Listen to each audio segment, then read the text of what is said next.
Finally WazirX का वो update आ चुका है जिसमें हमने येस और नो करना है। यानी कि अगर हम येस करेंगे तो हमारा जो फंड है वापस मिल जाएगा, जो कि लगभग 52% के आसपास होगा। अगर हम नो करेंगे तो हो सकता है 2030 या फिर उसके बाद भी ना मिले। तो ये अपडेट अभी आया है जो मैं आपके साथ पूरा डिटेल में बताऊंगा, हिंदी में बताऊंगा, ताकि आप इसको सही तरीके से समझ पाएँ और आपको भी पता हो कि आपने नेक्स्ट क्या स्टेप उठाना है। इसी के साथ क्लेम रिव्यू डिस्प्यूट वाला भी एक आपको ऑप्शन मिल रहा होगा आपके वज़ीरेक्स के अकाउंट के ऊपर। ये मैं इस वीडियो में कवर नहीं करूंगा, लेकिन आप सामने देख सकते हैं। तो अगर आपको इसका एक डिटेल वीडियो चाहिए तो नीचे कमेंट करो जिसमें आपने लिखना है क्लेम डिस्प्यूट। लेकिन अभी के वीडियो में हम ये लेटेस्ट अपडेट के बारे में बात करेंगे और इसी के साथ सोलाना वर्सेस इथेरियम के बारे में बात करेंगे, क्योंकि हमेशा मैं आपको हर एक वीडियो में यही बोलता हूँ कि वज़ीरेक्स में जो पैसा फंसा है वो उसको फंसा रहने दो, लेकिन इस वक्त आपको एक ऐसा एसेट चाहिए जो आप अभी बाय करते हैं तो आपको वो बड़ा प्रॉफिट इस तरीके से दे दे ताकि आपका जो पिछला जितना भी नुकसान हुआ है, जो भी लॉस हुआ है वज़ीरेक्स में, वो पूरा का पूरा रिकवर हो जाए। तो वीडियो पूरा देखते रहना। चैनल पर पहली बार आए तो प्लीज़ सब्सक्राइब करके बेल आइकन दबा लीजिए और इसी के साथ मेरा टेलीग्राम ज्वाइन कर लो, वॉफ ट्रेड ऑफिशियल, आप सर्च कर सकते हैं, लिंक डिस्क्रिप्शन मिल जाएगा। तो अभी कुछ दिनों से वज़ीरेक्स की रेगुलर अपडेट्स आ रही है, जो कि डेली ही कोई ना कोई एक नई अपडेट आ रही है। जो मोस्ट रिसेंट अपडेट है इसमें 19 मार्च और 28 मार्च का टाइम बताया हुआ है कि ये एक टाइम रहने वाला है जो कि 10 दिन का टाइम होगा, जिसमें वोटिंग पीरियड रहने वाला है। आप वोटिंग करोगे इसी 10 दिन के अंदर, तो आपको घबराने की ज़रूरत नहीं है। अभी आपके पास समय है, यानी कि मार्च में ये होने वाला है, तो लगभग 1 महीने से भी ज़्यादा टाइम बचा हुआ है।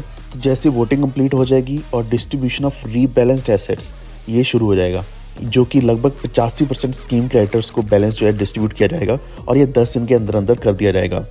लेकिन यहाँ पे एक ही शर्त है, वो ये है कि अगर आपकी वोटिंग येस है तो, यानी कि अगर ज़्यादा से ज़्यादा वोटिंग येस में जाती है तो ही ये बैलेंस डिस्ट्रीब्यूट किया जाएगा।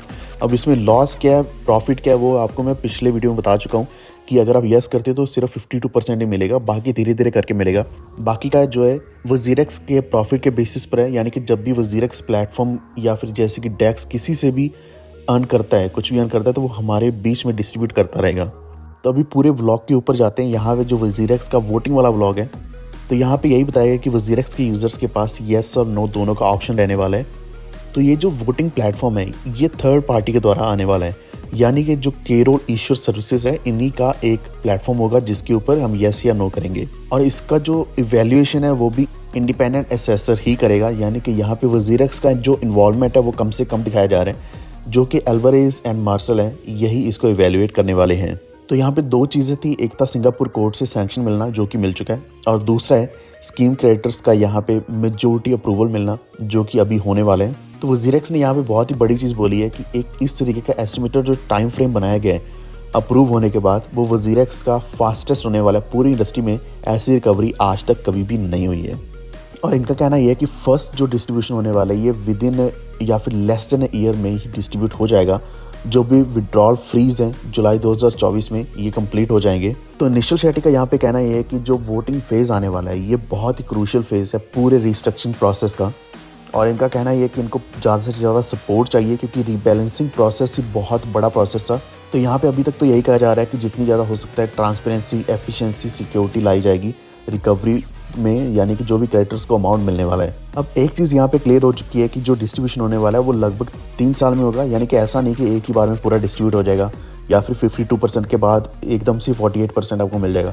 ये धीरे धीरे करके ही अमाउंट मिलने वाला है, क्योंकि ये फंड्स को रिकवर करेंगे जो कि इलिक्विड वॉलेट्स हैं या फिर स्टोलन एसेट्स हैं, उनको रिकवर करेंगे। नेट शेयर प्रॉफिट जनरेट किया जाएगा फ्यूचर ऑपरेशन से, जो आपको मैं पहले बता चुका हूँ कि ये अपना डेक्स लाने वाले हैं, उससे ये जनरेट करेंगे। और हमारे ओवरऑल फंड में से $3 मिलियन तो पहले इन्होंने रख लिया है, जो कि फ्रेंसी के लिए यूज़ कर रहे हैं या फिर एनफोर्समेंट एजेंसीज़ के लिए यूज़ कर रहे हैं, और जो फंड्स हैं उनको रिकवर करने में यूज़ करने वाले हैं। तो यहाँ पे इस वीडियो में मैं इतना ही कवर करूँगा, लेकिन और भी जो स्टेप्स हैं, जैसे कि आपको पहले बताया कि यहाँ पे एक इंपॉर्टेंट स्टेप है क्लेम और डिस्प्यूट वाला, वो मैं नेक्स्ट वीडियो में कवर करूँगा।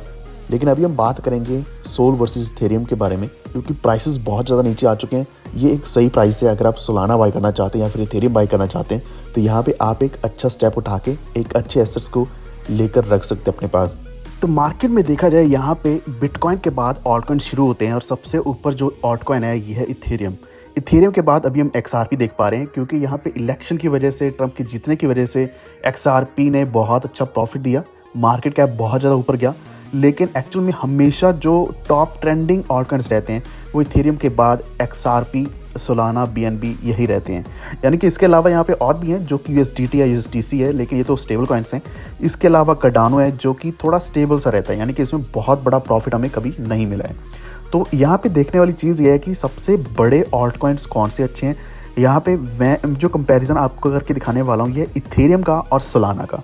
XRP अपने आप में एक बहुत अच्छा प्रोजेक्ट है, लेकिन यहाँ पे हम कंपेयर करेंगे इथेरियम और सोलाना, क्योंकि ये दोनों ब्लॉकचेन बहुत बड़े कॉम्पिटिशन्स हैं एक दूसरे के लिए। अगर हम सिर्फ प्राइस देखते हैं तो इथेरियम का $3000 के ऊपर चल रहा है, लगभग $3200 के आसपास चल रहा है। सोलाना का $200 के ऊपर चल रहा है, जो कि $225 के आसपास चल रहा है। लेकिन ये हमेशा की तरह हमेशा एक दूसरे को कंपटीशन देते हैं, जिसमें BNB भी रहा है, लेकिन वो एक एक्सचेंज कॉइन है। उस एक्सचेंज कॉइन को हम इसमें इतना ज़्यादा इंक्लूड नहीं कर सकते हैं।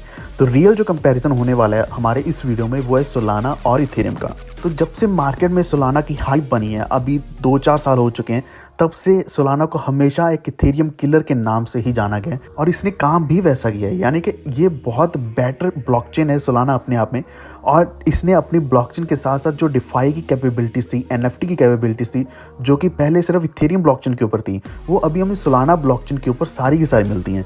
यानी कि इसके ऊपर प्रोजेक्ट्स बिल्ड किए जाते हैं, क्योंकि स्केलेबिलिटी बहुत ज़्यादा है, जिसकी वजह से ट्रांजैक्शंस फास्ट रहती हैं और एक्सपेंसिव भी नहीं होती, जो कि इथेरियम की तरह। यानी कि इथेरियम के ऊपर आज भी अगर आप ट्रांजैक्शन करोगे $5-8 या फिर $10, पहले तो $70-80 लगते थे एक ट्रांजैक्शन के। यानी कि इस तरीके से इथेरियम के ऊपर ट्रांजैक्शन थी, जिसकी वजह से ऑल्टरनेटिव्स ढूंढने हमें पहले ज़रूरी बन गए थे, लेकिन अभी ऑल्टरनेटिव्स अच्छे जो हमें मिलते हैं वो सोलाना जैसे ही हैं। तो Solana one of the best blockchain इस वक्त काम कर रहा है।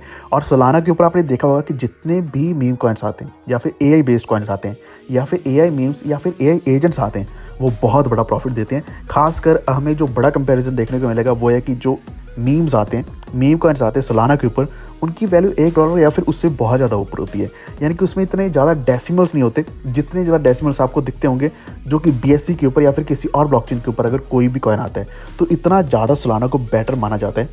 और सोलाना के ऊपर लगभग 65,000 ट्रांजेक्शन्स पर सेकंड करी जा सकती हैं, जो कि अभी कॉस्ट इतना कम है, $0.00025 के आसपास पर ट्रांजैक्शन पड़ती है। ये एक one of the biggest reason रहा है कि क्यों Web3 प्रोजेक्ट सोलाना के ऊपर जाना शुरू हो चुके हैं। जितने भी NFT मार्केट प्लेसेस थी, डिफाई ऐप्स थी, वो अभी सोलाना को ही प्रेफर करते हैं। और वैसे भी देखा जाए इसको बैकअप बहुत अच्छा मिला हुआ है। इसमें जो बड़े इन्वेस्टर्स हैं, एंडरसन हॉरोविट्स जो कि A16Z के इन्वेस्टर हैं या फिर उनके फाउंडर हैं, अल्मेडा रिसर्च, मल्टीकॉइन कैपिटल, तो ऐसे वेंचर कैपिटल जो बड़े बड़े हैं वो सोलाना को बैक करते हैं। अब यहाँ पे ऐसा नहीं कि इथेरियम किसी चीज़ के ऊपर काम नहीं कर रहा है। इथेरियम 2.0 की बात करें तो इसके ऊपर 1 लाख ट्रांजैक्शन पर सेकंड की कैपेबिलिटी है, लेकिन अभी तक ये पूरा इम्प्लीमेंट नहीं हुआ है। इसमें स्केलेबिलिटी बढ़ाई गई है, एनर्जी एफिशिएंसी बहुत ज़्यादा है तो प्रूफ ऑफ स्टेक के ऊपर, पहले ये प्रूफ ऑफ वर्क के ऊपर था, लेकिन फिर भी अभी भी ये बड़ी प्रेफरेंस या फिर एक स्पेशल प्रेफरेंस नहीं रही है।